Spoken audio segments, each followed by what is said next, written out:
Caught up in a tragedy. 11 men killed in Britain's worst airshow disaster in more than 60 years. Matt Jones was giving a friend, Daniel Polito, a lift. Jacob Schilt and Matthew Grimstone were both players for Worthing United. Motorcyclist Mark Trussler.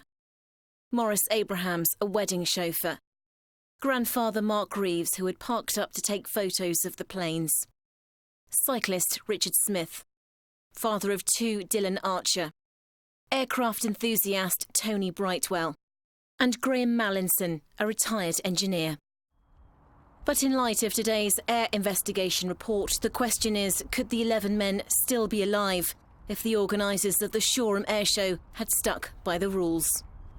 The new findings reveal serious health and safety concerns, and risk assessments were seriously flawed. The display director didn't even know what aerobatics the Hawker jet was going to perform, so he couldn't possibly assess the dangers to the public. It seems, the report says, that the organisers didn't understand risk assessment. The investigators say air display manoeuvres must be approved, that aircraft must stay above 500 feet and further away from the public. One display pilot told us the rules must be adhered to. The Civil Aviation Authority, as part of the recommendations for this forthcoming season, are that we should have a set sequence, that we then give that to the flying display director for them to consider and accept, or we change it to fit them. The report also said there could be conflicts of interest. The flying display community in the UK are a small group often well known to each other. Within this report, a look at the role of the pilot, Andy Hill. He got the OK to fly at air shows from a member of the same display team. The AAIB says this could be classed as a conflict of interest. In other words, an examiner evaluating the competence of a pilot should have no connection to him or her. Mr Hill's latest approval to fly, known as a display authorisation, had been for a different aircraft, not the Hawker Hunter he was flying that day. The AAIB says there should be a new authorisation for each aircraft. This report also refers to the time when Mr Hill was told to stop flying at another airshow following concerns about a manoeuvre, but no further action was taken and the incident wasn't recorded. Air accident investigators say if it had been, it would have provided opportunity to re-examine the competence of the pilot. Today, the CAA said it will consider all of the AAIB's recommendations carefully and work on its ongoing review of air display safety. A full and final AAIB report looking at why the plane crashed is expected later this year. Divya Kohli, ITV News.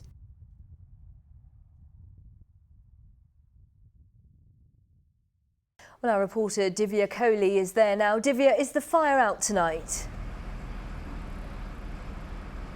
Sangeeta, the fire is out, but it's left so much destruction inside the Bourne Mill Antique Centre.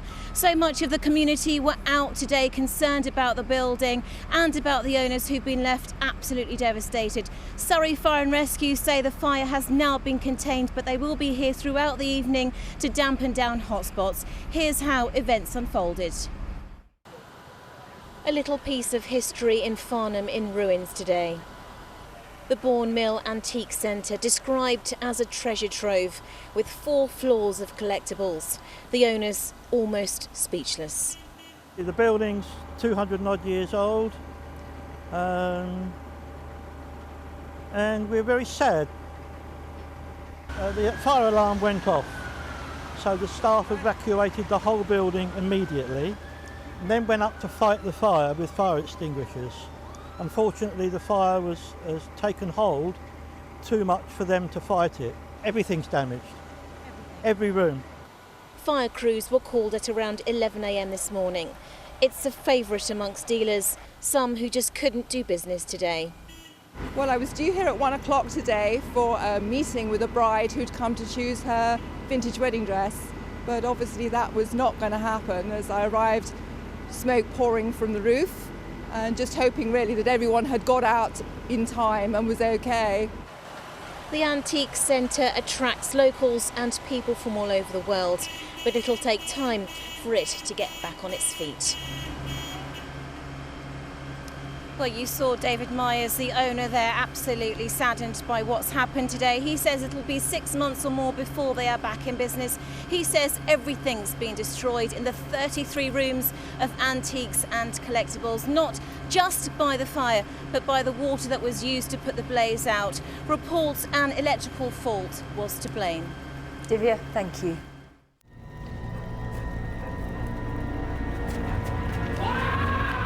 Inspired by the events of 1666, one of Britain's greatest historical disasters. The Great Fire is a 4-part epic with a twist, telling the story of the blaze that engulfed 17th century London. The history books tell us it started in Thomas Farriner's bakery on Pudding Lane. He was the King's baker and is played by Broadchurch actor Andrew Buchan.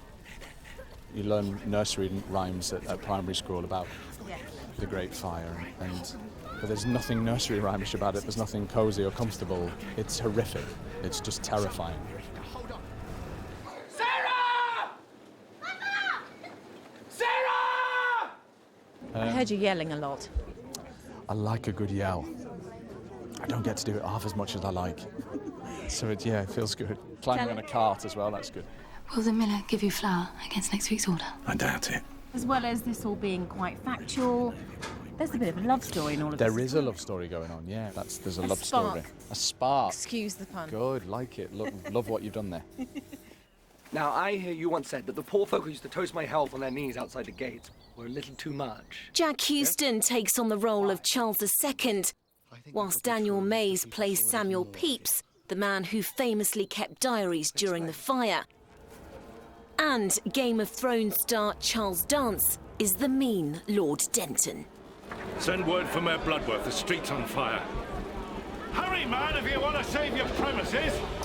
Look at these incredible movie-like sets. We're on set right now with all the extras. That's real fire, by the way, real smoke, no CGI here. This is a representation of 17th century London, but just check out where we are. If you follow me and come just around the corner, you can see we are on an industrial estate in modern-day England.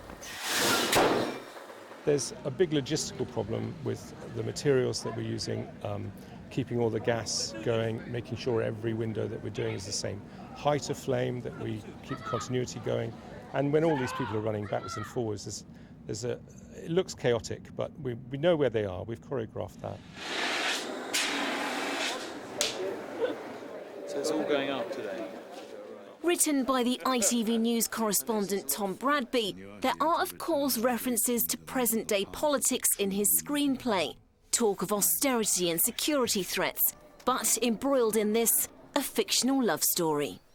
Charles II, he's a fascinating character. The fire was a defining moment, or one of the defining moments in his reign. He's obviously a key character. Pepys is a key character. But we wanted a sort of emotional heart of the story, a love story and all the rest of it. And that obviously had to be with the baker. So I'm not saying that the real baker was really in love with his brother's wife, probably not, who knows.